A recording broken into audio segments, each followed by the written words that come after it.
আজকে আমি কি বানাবো? হাই এভরিওয়ান, চলো তোমাদের সাথে ভিডিওটা শেয়ার করি।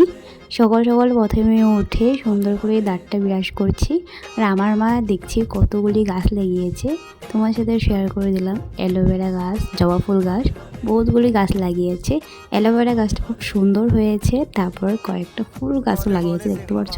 এই ফুলটা কে কে চিনো আমাকে অবশ্যই বলবো তো। সো তারপরে হলো আমি ঘরে এসে বিটের রসটা খেয়ে নিলাম। বিটের রসটা খেতে বহুত ভালো লাগে, রেগুলার খাওয়ার পরে ভালো লাগছে। তারপরে আমি এখানে বানাচ্ছি রুটিটা, ভালো মতো সেঁকে নিচ্ছি ব্রেডটা। তারপরে আজকে বানাবো হলো পনিরের তরকারি। তার জন্য পনিরের তরকারিটা সুন্দর করে রেডি করে নিয়েছি। আর হলো পনিরটা এখানে কেটে নিলাম, কাটার পরে সুন্দর করে ভাজার পরে সুন্দর করে তারপরে হলো দিয়েছি মশলা।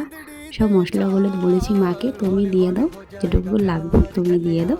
তারপরেও এখানে হলো আলুটা ভালো মতন কষিয়ে নিচ্ছি। কষানোর পরে সুন্দর করে জল দিয়ে দিব। অল্পই জল দেবো, বেশি জল দিব না, যেটুকু আমাদের ঘরে লাগবে সেটুকুই হিসাবে দেব। তারপরে মাকে বলেছি তুমি ধন্যবাদটাও দিয়ে দাও, কেননা ধন্যবাদটা অল্প লাগবে না, বেশি লাগবে। সো আমি রান্না কমপ্লিট হয়ে গেছে, দেখতেই পারছো। আর কালারটা খুব সুন্দর এসে বসে। তো বাবাকে আমি ভাতটা দিয়ে দিয়েছি, বাবা ভাত খেয়ে ডিউটি যাবে তার জন্য। আর এখানে আমি বানাচ্ছি আলু ভাজি। আজকে পনির তরকারি আর আলু ভাজি দিয়ে আমাদের ঘরে খাওয়া হবে। সবাইকে দিয়ে রান্নাবান্না শেষ করে তারপরে এসে পড়েছি। আমার কয়েকটা স্কুল থেকে পাওয়া প্রাইজ ছিল, প্রাইজগুলি বহুত নোংরা হয়ে গেছে। স্কুল লাইফে ছিল প্রাইজগুলি, এগুলো সব সাফা করে দিয়েছি। তারপরে হলো আয়নাটা মুছে নিয়েছি সুন্দর করে। আমার মা হলো কাপড় ধুয়ে দিয়েছে, সেই কাপড়গুলি আমি ধুয়ে মেলে দেবো। মা সুন্দর করে ধুয়ে দিয়েছে, কজন মেলে দিয়ে আসে পর। সো আমার কাপড় মেলা কমপ্লিট হয়ে গেছে, দেখতেই পারছো। সব কাপড় সুন্দর করে মেলে দিয়েছি। আমাদের এটুকুই জায়গা, তার জন্য সুন্দর করে মেলে দিয়েছি। তারপরে গিয়েছিলাম স্নান করতে। স্নান করে এসে মুখের মধ্যে ক্রিম মাখছি।